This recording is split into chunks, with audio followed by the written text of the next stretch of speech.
My name's Abe Van Mel. I'm the Technical Manager for the Canadian Beef Centre of Excellence, and what we're going to do today is we're going to show you some cuts outside of the middles and show some of the value in those cuts. So the first cut that we're looking at today is it's called the Petit tender. It's kind of an unusual cut because it's found in the shoulder section of the beef animal, and the shoulder has technically always been one of the tougher parts of the animal because it's an area where the muscles are worked a lot. Back about 15-20 years ago, meat scientists were starting to do what we call muscle profiling, and the muscle profiling was taking those muscles and doing an analysis on those muscles to see the tenderness, and there was actually a test that was developed called a Werner-Bratzler test. It was a shear force test that a blade goes through the actual muscle and tests the resistance. This muscle, the petit tender in the shoulder, when they isolated that muscle and they did this particular test on the muscle, it was found to be one of the most tender cuts on the beef animal. That obviously gives us an opportunity to take a look at that and from both a butcher's perspective and a cooking perspective, decide how to cook that, how to display it. So let's have a look at it. We'll take it out of the bag.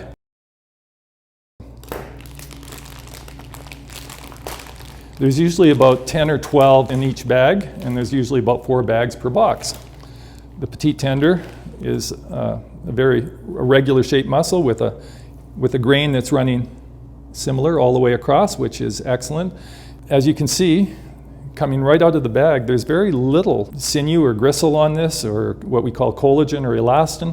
There's a little bit on this side here, and a little bit in here, and that has to be removed. That's a little bit tough. So we'll do that first. And we found by doing tests and yield and profit tests on these that we lose about maybe 3 to 5%, which is really a good yield. Just a little bit more on this side. The average weight of this is between 600 and 800 grams, so it is fairly small.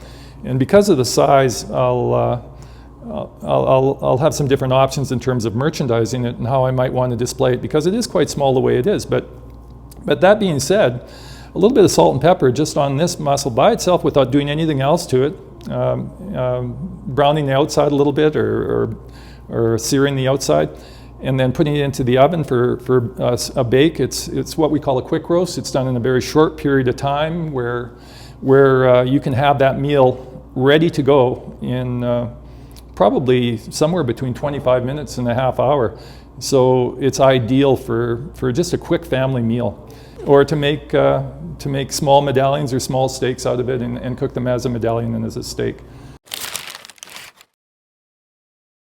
We're taking the same little petit tender, removing the elastin from the outside edges.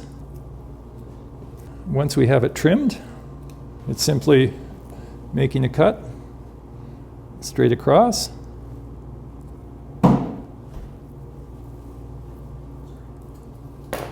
And then we're going to stuff it. The stuffing is simply a beef sausage stuffing. And it's got a little bit of clove and nutmeg in it, salt, pepper, and then emulsified. It's always nice to add a little bit of a garnish to it.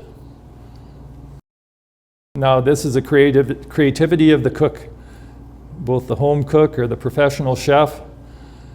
You could use seafood stuffing. A lobster mousse or a crab stuffing would be excellent with this. The whole idea here is both for a visual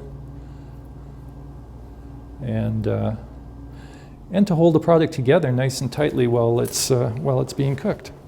So now it's just taking some string and trussing it. It's almost looks like a little football. It's quite delicate meat. You want to make sure that it's trussed but not pulled too tightly. So here we have a stuffed petit tender, easy to prepare, easy to cook. It's going to be a very tender product. It's going to eat well, and it has a couple of different elements in it, which is great for the consumer at home.